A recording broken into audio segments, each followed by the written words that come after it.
Your cravings are not random. They are engineered. And right now, your brain is running a program you didn't consciously choose. If you've ever told yourself, "This is the last time," only to repeat the same behavior hours later, that's not weakness. That's neurochemistry overpowering intention. And the biggest lie you've been sold is that you just need more willpower. You don't. When an addiction impulse hits, whether it's sugar, scrolling, alcohol, or anything else, your brain releases a precise cocktail of chemicals that temporarily shuts down rational control. In that moment, you're not deciding, you're reacting. But here's what almost no one tells you. That impulse follows a biological timer. It spikes, it peaks, and it fades. And if you intervene correctly within the first 60 seconds, you can interrupt the entire cycle before it hijacks you. In this video, I'm going to show you exactly what's happening inside your brain, why most advice fails you, and the science-backed method that can stop the urge almost immediately. Once you see this mechanism, cravings stop feeling powerful and start feeling predictable. Let me say something that may surprise you. Most addiction advice fails because it focuses on the behavior, not the biology. We're told to remove the substance, delete the app, throw away the snacks, avoid the trigger. And while those strategies can help temporarily, they don't solve the real problem. Because the real problem isn't the thing you're consuming. It's the chemical anticipation your brain has learned to crave. Here's the mistake most people make. They think addiction is about pleasure. It's not. It's about prediction. Your brain is a prediction machine.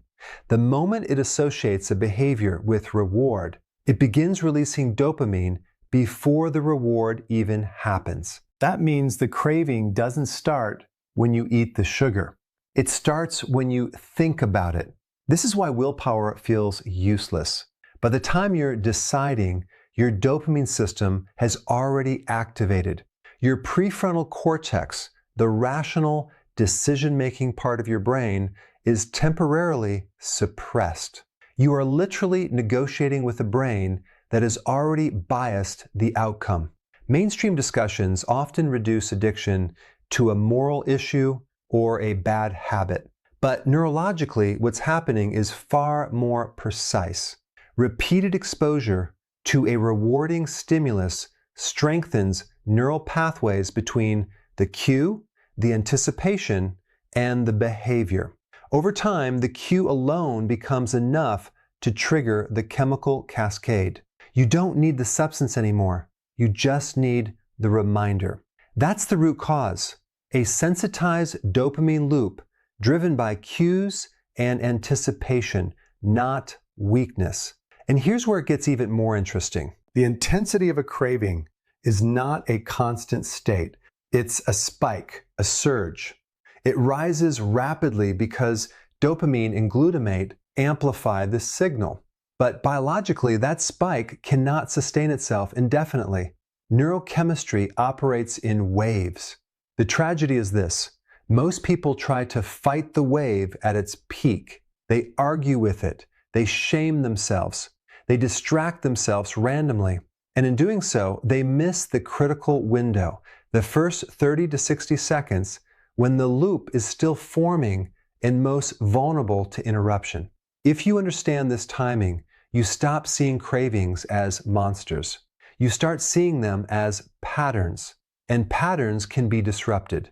In the next part, I'm going to break down exactly what's happening inside your brain during those first 60 seconds, the specific chemicals involved, how they interact, and why a targeted intervention works so much better than brute force discipline. Now, let's slow this down and walk through what's happening inside your brain the moment a craving appears. Imagine your brain as a highly efficient prediction engine. Its job is simple: repeat what previously led to reward and avoid what led to pain. Every time you engage in a pleasurable behavior, sugar, scrolling, alcohol, gambling, even checking notifications, your brain releases dopamine. But here's the key misunderstanding. Dopamine is not the pleasure chemical. It's the anticipation chemical. Dopamine doesn't spike because you're enjoying something.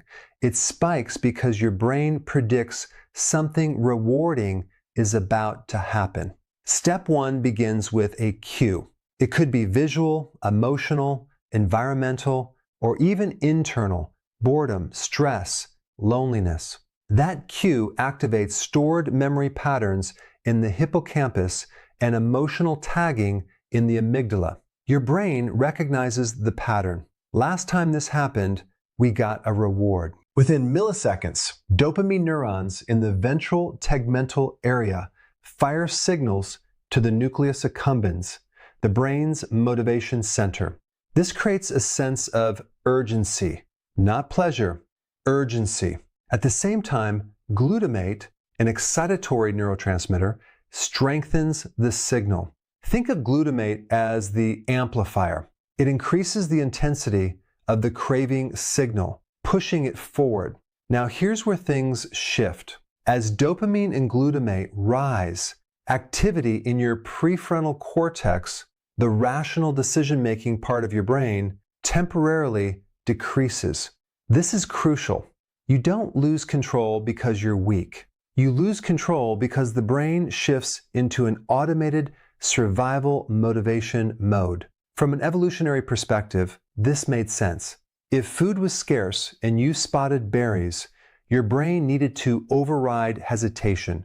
Speed meant survival. But today, the system is being triggered by ultra-processed foods, infinite scroll technology, and highly stimulating substances. The mechanism is ancient. The environment is modern. And here's something powerful. Dopamine spikes fast, but it also decays fast. Neurochemically, dopamine release is phasic. It rises sharply and then begins to drop if the reward isn't delivered. That drop creates discomfort.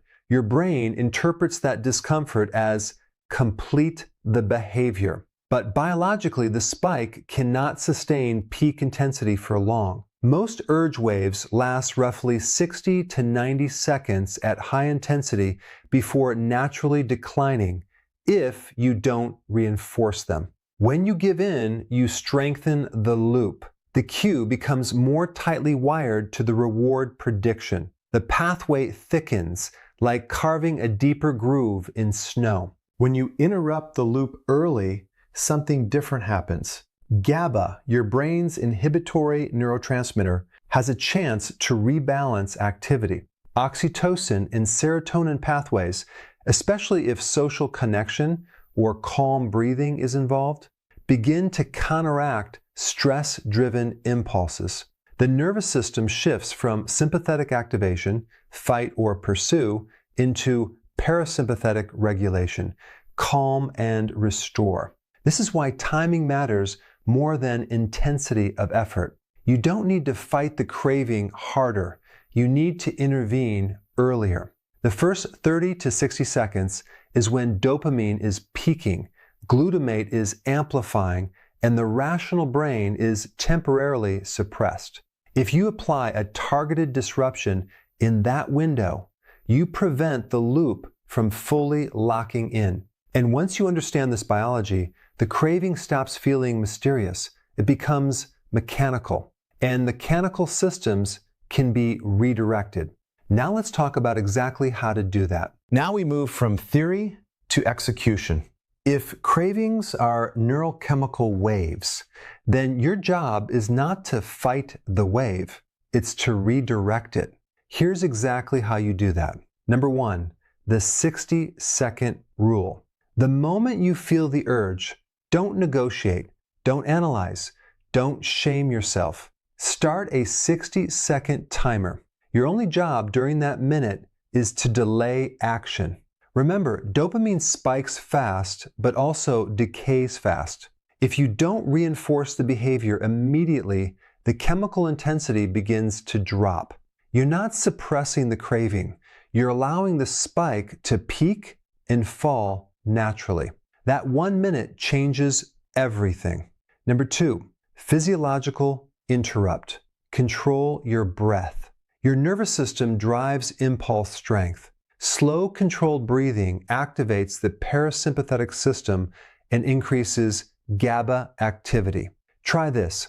Inhale through your nose for 4 seconds, hold for 4, exhale slowly for 6 to 8 seconds.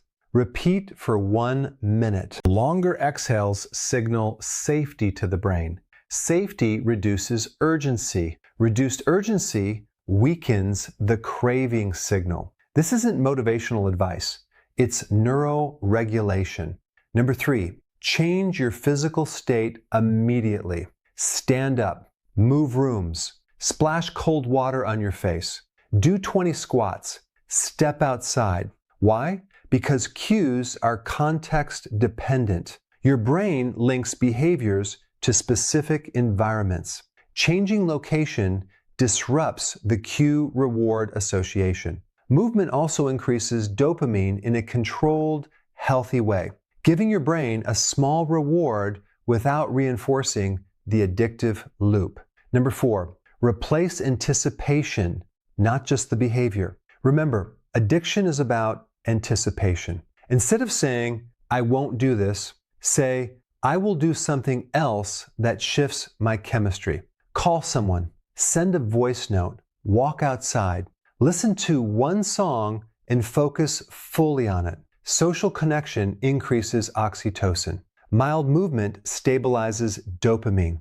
Attention shifts reduce glutamate amplification. You are not suppressing desire. You are redirecting chemistry. Number 5, reduce baseline sensitization. This is long-term prevention. Limit ultra-stimulating inputs.